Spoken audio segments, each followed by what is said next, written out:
Friends అందరికీ hi అండి and good morning.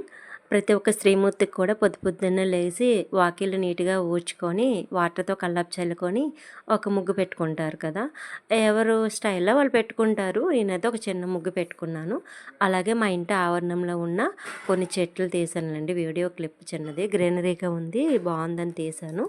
ఇంకా మా పిల్లలు వేశారు, మా పిల్లలు మా వారు వేశారు. ఏంటి చిన్న బెండకాయ విత్తనాలు వేశారు, టైంపాస్కి వేశారు. వస్తాయో రావో, పొలాల్లో వస్తాయి కనుక ఇక్కడ వస్తాయి రావని జస్ట్ అలా వేశారు.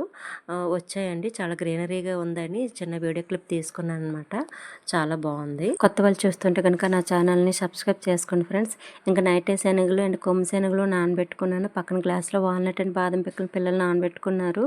ఇంక పొద్దున్న లేచి ఇల్లంతా క్లీన్ చేసుకుని దీపారాధన చేసుకున్నాను ఫ్రెండ్స్. ఇంక ఈరోజు మా ఉప్మా చేశాను, సేమియా ఉప్మా. పవర్ కట్ అందుకు అలా కనిపిస్తుంది. సేమియా ఉప్మా ఎవరి స్టైల్లో వాళ్ళు చేసుకుంటారులేండి. ఇంకా కుకింగ్లోకి వెళ్ళిపోతే కనుక ఈరోజు రెసిపీ ఇంకా దొండకాయ ఉన్న కొమ్ము శనగలండి. ఈ రెండు కాంబినేషన్ చాలా బాగుంటుంది. తిన్నాకే తెలిసిందండి, ఫస్ట్ టైం నేను చూడడము అలాగే తినడం అనమాట. ఈ రెసిపీ ఎంతమందికి తెలుసో ఒకసారి కామెంట్ బాక్స్లో కామెంట్ చేయండి. రసం అయిపోయింది, రైస్ కూడా అయిపోయింది. ఇంక ఈ రెసిపీ ఎలా చేయాలండి ఫస్ట్ చూద్దాం. క్యాజువల్గా మనం కర్రీస్ ఎలాగైతే కుక్ చేస్తామో అలాగే స్టార్ట్ చేస్తాంలేండి. ఫస్ట్ ప్యాన్ పెట్టుకొని ఆయిల్ వేసుకొని జీలకర్ర కరివేపాకు వేసుకుంటాము. 2 నిమిషాలు వేగిన తర్వాత ఇందులో చాలామంది అల్లం వెల్లుల్లి పేస్ట్ వేసుకుంటారు కదా. మటన్కి, చికెన్కి, ఫిష్కి ఇంకా మిగతా ఇంకా కొన్ని కర్రీస్ ఉంటాయిలేండి. కొన్ని కర్రీస్కి అలా వేసుకుంటే బాగుంటుంది. కాకపోతే కొన్ని కర్రీస్కి పేస్ట్ కాకుండా అల్లం వెల్లుల్లి దంచి పెట్టి వేసుకుంటే చాలా టేస్ట్గా ఉంటుందండి. నా వీడియో చూసిన వాళ్ళకి తెలుస్తుంది. హాఫ్ బాయిల్ అయ్యాకే నేను కర్రీస్ మధ్యలో అల్లం వెల్లుల్లి దంచి పెట్టుకుంది వేసుకుంటాను.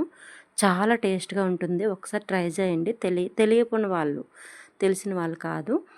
ఇంకా కొమ్ము శనగలు, దొండకాయ ముక్కలు వేసుకున్న తర్వాత 2 నిమిషాలు మగ్గిన తర్వాత అందులో సాల్ట్, పసుపు వేసుకుంటామన్నమాట. ఈ వీడియో కొంచెం రివర్స్గా కనిపిస్తుంది. నేను వీడియో తీస్తున్నాను అనే మైండ్లోనే ఉన్నాను, కానీ ఇంకా రివర్స్ అయిపోయిందని చూసుకోలేదులండి. ఇంకా అప్పుడప్పుడు చిన్న చిన్న పొరపాట్లు జరుగుతూ ఉంటాయి కదా, సో ఏమనుకోవద్దు. ఈ రెసిపీ వేరే విధంగా కూడా చేసుకోవచ్చండి. ఎలా అంటే ఈ కొమ్ము శనగలు ఉన్నాయి కదా, బాయిల్ చేసి పక్కన పెట్టుకొని, దొండకాయ ముక్కలు కూడా బాయిల్ చేసి పక్కన పెట్టుకొని, ఇంకా వాటర్ అంతా బయట పడేస్తాం కదా, ఇంకేంటి లాభం చెప్పండి. అందులో ఉన్న పోషకాలు మొత్తం పోతాయి కనుక ఇంకా ఈవినింగ్ స్నాక్స్ లాగా ఏవో టేస్ట్ కోసం తినాలి తప్ప ఇంకా దానివల్ల ప్రయోజనం అయితే ఏముండదు. ఇలాగని కుకింగ్ చేస్తే చాలా బాగుంటుంది. స్ట్రెంత్, హెల్తీ ఫుడ్ కూడా చాలా బాగుంటుంది. నెక్స్ట్ ఈ రెసిపీ ఎంతమందికి తెలుసో ఒకసారి కామెంట్ బాక్స్లో కామెంట్ చేసేయండి. అలాగే ఒక చిన్న లైక్ చేస్తూ మంచి మంచి కామెంట్స్ చేయండి. మీ కామెంటు, మీ లైక్ నాకు కొంచెం బూస్టింగ్గా ఉంటుందన్నమాట. మీ ఇంటి ఆడబిడ్డను అనుకొని నన్ను సపోర్ట్ చేయండి ఫ్రెండ్స్. నా ఛానల్ని కొత్తగా పెట్టానన్నమాట. కొంచెం స్లోగానే వెళ్తుంది నా ఛానల్.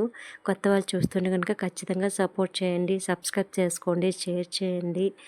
ఇందాక మీకు చెప్పాను కదా, అల్లం వెల్లుల్లి పేస్ట్ అనేది హాఫ్ బాయిల్ అయిన తర్వాత వేసుకుంటే చాలా టేస్ట్గా ఉంటుందని. సో నేనైతే ఇలా వేసుకున్నాను. ఎవరి ఇష్టం వాళ్ళదిలేండి. ఇలా వేసుకుంటే కనుక చాలా టేస్ట్గా ఉంటుంది, చాలా బాగుంటుంది. అంతా కలిసేటట్లు కలుపుకొని మూత పెట్టుకుంటాము. తర్వాత ఒక 2 చిన్న టమాటా పండ్లు తీసుకొని నీట్గా వాష్ చేసుకొని చిన్న చిన్న ముక్కలుగా కట్ చేసుకొని పక్కన పెట్టుకుంటాము. ఇందులోనే ఆ టమాటా పండు ముక్కలు వేసుకున్న తర్వాత 2 నిమిషాలు మగ్గిన తర్వాత అందులో అంటే కర్రీకి రుచికి సరిపడినంత కారం వేసుకుంటాము. కొంచెం కారం, సాల్ట్ ప్రతి ఒక్కరు కూడా తగ్గించండి ఫ్రెండ్స్, అంతే మంచిది కాదు కదా. నెక్స్ట్ ఇలా చెప్తున్నాను ఏమనుకోవద్దు, అందరికీ తెలిసిందేలేండి, ఏదో అలవాట్లో అలా చెప్పేశాను అనమాట. మొత్తం కసిరట్లో కలుపుకొని 2 నిమిషాలు మగ్గిన తర్వాత కొంచెం వాటర్ వేసుకుంటాము. ఎందుకంటే శనగలు కొంచెం ఉడకవు కదా. వాటర్ వేసుకొని మొత్తం కలిసేటట్లు కలుపుకొని మూత పెట్టుకుంటాము. ఇక్కడ మీకు చూపిస్తున్నాను కదా, ఇదేంటంటే క్యారెట్, కీర, వాల్నట్, బాదము, మన ఇంట్లో ఏ ఐటమ్స్ ఉంటే అదనమాట. టీచర్స్ ఇలా బ్రేక్ కట్టమని చెప్పారు. జంక్ ఫుడ్స్ మ్యాక్సిమం కట్టొద్దండి, బెల్లంతో తయారు చేసినవి, నెక్స్ట్ ఫ్రూట్స్, క్యారెట్ ఇట్లా పెట్టండి, హెల్తీ ఫుడ్ పిల్లలకి మంచిది అలవాటు చేయండి అనేసి అప్పటినే చెప్తున్నారు. కానీ ఈ మధ్యన కొంచెం స్ట్రిక్ట్గా ఫాలో అవుతున్నాను అనమాట. సో అదనమాట, మధ్య మధ్యలో కర్రీ కలుపుతూ ఉండాలి. నేనిక్కడ ఒక శనగగింజ తీసుకొని ఉడికిందా లేదని ప్రెస్ చేసి చూస్తే ఉడికిపోయిందండి. ఇంకా మనం ఇంట్లో తయారు చేసిన మసాలా వేసుకోవచ్చు. లేదంటే మీకు నచ్చిన మసాలా వేసుకోవచ్చు. నేనైతే గరం మసాలా, ధనియాల పొడి వేసుకొని కలుపుకున్నానండి. కలుపుకున్న తర్వాత లాస్ట్‌లోనే కొత్తిమీర, కరివేపాకు వేసుకొని 2 నిమిషాలు మగ్గిన తర్వాత స్టవ్ ఆఫ్ చేసుకోవడమే. ఈ రెసిపీ చాలా బావుంటుంది. చూడడానికి ఎలా ఉందంటే ఒకసారి ట్రై చేయండి. చాలా టేస్ట్‌గా ఉంది. హెల్తీ ఫుడ్ కూడా. పిల్లలు కూడా ఇష్టంగా తింటారండి. దొండకాయ కొంతమందికి ఇష్టం ఉంటది, ఉండదు. సో, ఇలా చేసి పెట్టండి ఒక్కసారి.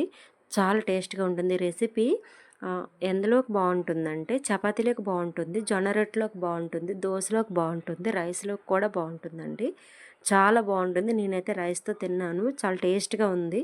అందుకు మీరు ఒకసారి ట్రై చేయండి అని చెప్తున్నాను. Okay friends. కొత్త వాళ్ళు చూస్తుంటే కనుక నా ఛానల్‌ని సబ్స్క్రైబ్ చేసుకోండి. Thank you for watching. Bye friends. Bye.